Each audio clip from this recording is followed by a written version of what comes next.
હાય friend, જય શ્રી કૃષ્ણ. કેમ છો બધા? મજામાં? સ્વાગત છે તમારું નીલમ તડક બ્લોગ્સમાં અને હું છું નીલમ.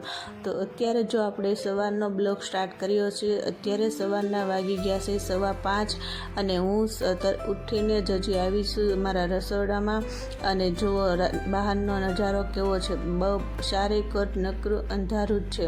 તો ચાલો હવે આપણે ફ્રેશ થઈ આવશું.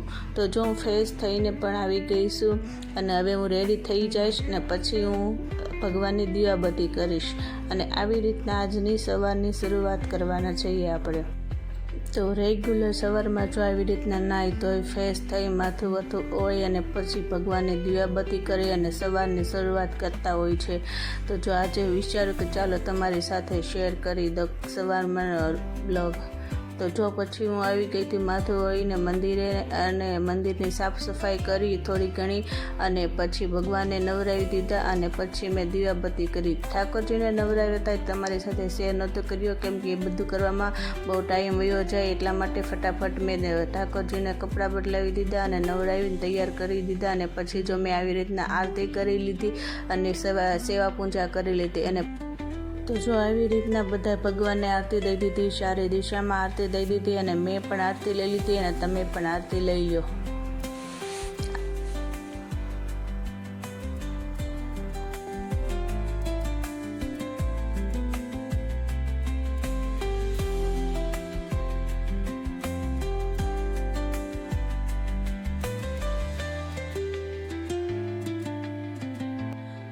પછી મંદિરની સેવા પૂજાનું કામકાજ પૂરું થઈ ગયું અને પછી હું આવી ગઈ હતી મારા તુલસીમાં પાસે અને ત્યાં મેં જો દીવો કર્યો, ત્યાં પણ આરતી કરી લીધી અને સારી રીતના સેવા પૂજા કરી લીધી. તુલસીમાને પાણી અર્પણ કરી દીધું અને આવી રીતના મારી તુલસી પૂજા પૂરી થઈ ગઈ. પછી મેં સૂર્ય નમસ્કાર કરી લીધા અને પછી શુભ શરૂઆત કરી રસોઈ બનાવવાની. તો જો સવારમાં આવું બધું કામકાજ પૂરું કરવાનું હોય અને પછી આપણે રસોઈ કરવાનું હોય તો રસોઈમાં સવારનો જો મારે ટિફિન પણ બનાવવાનું હોય તો મેં ભીંડાનું શાક બનાવવાનું હતું. તો સારી રીતના મેં જો સરસ કપડાથી લૂછી લીધો અને પછી મેં ભીંડાને કટ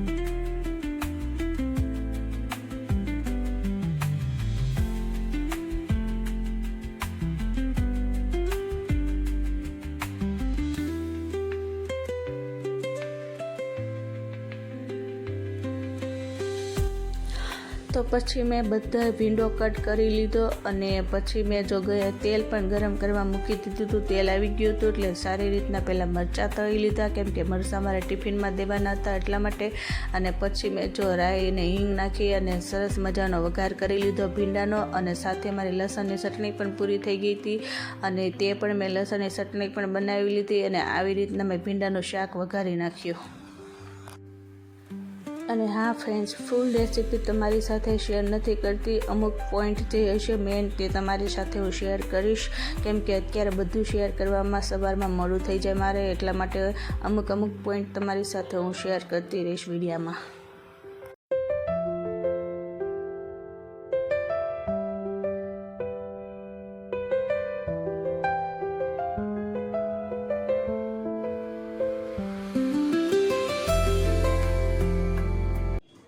તો ફ્રેન્ડ જો એક બાજુ મેં ચા પણ ઉકળવા મૂકી દીધી હતી અને ચામાં મેં આદું સરસ મજાનું નાખી દીધું હતું કેમ કે ચામાં આદું નાખવાને તેનો ટેસ્ટ પણ વધારે સારો આવે અને સ્વાદમાં પણ સારી લાગે. તો જો શાક પણ બની ગયું મારું અને ચા પણ ઉકળી ગયો હતો એટલે મેં એમાં દૂધ એડ કરી દીધું એટલે ચા એક સાઈડ બનતો થાય. અને પછી મારે લોટ બાંધવો હતો અને મેં લોટ બાંધવાની કમ્પ્લીટ તૈયારી કરી લીધી. પછી મારી સાથે મારા સાસુ પણ ઉઠી ગયા હતા, એ પણ નાહી ધોઈને કમ્પ્લીટ થઈ ગયા, એને પણ દીવાબત્તી કરવાનો ટાઈમ થઈ ગયો હતો, કેમ કે ઘરમાં અમે સાસુઓ બે અલગ અલગ અમારી સેવા પૂજા હોય છે ભગવાનની. તો જો એ એની રીતના ભક્તિ કરતા હોય છે ને હું મારી રીતના ભક્તિ કરતી હોઉં છું.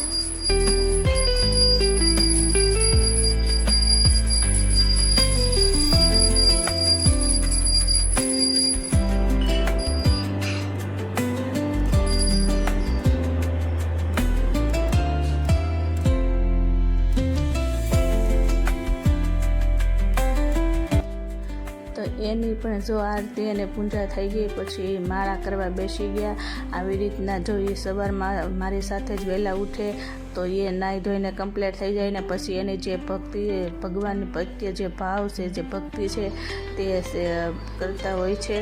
અને હું મારી રસોઈ બનાવતી હોઉં છું ને પછી બધા જો આવી રીતના વારાફરતી બધા ઘરમાં જેટલા સભ્યો છે બધા ઉઠતા જતા હોય અને તૈયાર થતા જતા હોય છે.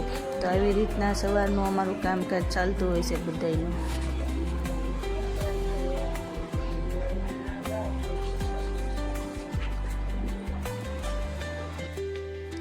તો ફ્રેન્ડ્સ, ફાઇનલી મારા સાસુની ભગવાન ભક્તિએ જે ભાવ હતો, જે ભક્તિ હતી અને જે એની સેવા પૂજા હતી એ પૂરી થઈ ગઈ હતી. અને પછી મેં એને ચા આપી દીધો, કેમ કે મારા સાસુને ચા પીવાની ટેવ છે, એટલા માટે પહેલાં મેં એને ગરમા ગરમ ચા આપી દીધી. અને ચા પી લીધી પછી અમે લોકો નાસ્તો કરવા બેસી ગયા સવારમાં. તો તમે પણ આવી જાઓ અમારી સાથે ચા નાસ્તો કરવા.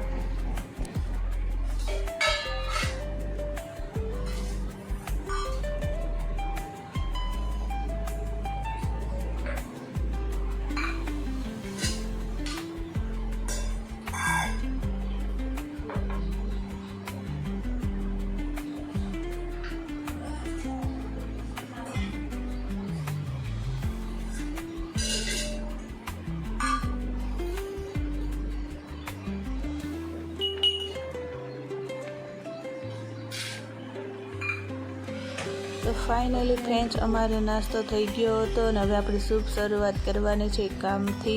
તો જો બાલ્કનીમાં આવી હતી તો સરસ મજાનો વ્યૂ હતો. સવારમાં પંખીઓનો એટલો સરસ મજાનો મધુર અવાજ સંભળાતો હતો અને આકાશમાં પણ પક્ષીઓ ઉડી રહ્યા હતા અને સુંદર સવારની શરૂઆત થઈ ગઈ હતી અને ઠંડો પવન હતો પણ સાથે સાથે. તો ચાલો વિચાર્યું કે તમારી સાથે શેર કરી દો થોડોક આ ખૂબસૂરત નાનકડો પલ. તો તમને કેવો લાગ્યો ફ્રેન્ડ્સ, મને જરૂર કહેજો કમેન્ટમાં. તો આપણે શરૂઆત કરી દીધી છે કામની. તો ચાલો પહેલાં તો આપણે જે બધાના ભીના રૂમાલ હતા તે હું બેડરૂમમાંથી લઈ આવી છું અને સૂકવી દીધા છે. તો આવી રીતના જો મેં બધા રૂમાલ પણ સૂકવી દીધા. તો હું કામ કરતી હોય તો મારા સાસુ બેસે ને એ પણ એવું કંઈ ને કંઈક કામ ગોતી લીધું. એણે મને કીધું કે લાવો તમે બીજું કામ કરો ઘરનું, હું વાસણ કે બેઠી બેઠી વાસણ સાફ કરી દઉં. તો એ બધા વાસણ સાફ કરતા હતા અને હું મારા કચરા પોતા અને ઝાપટ ઝૂપટ જે કરવાનું હતું તે કામકાજ મેં ઉપાડી લીધું.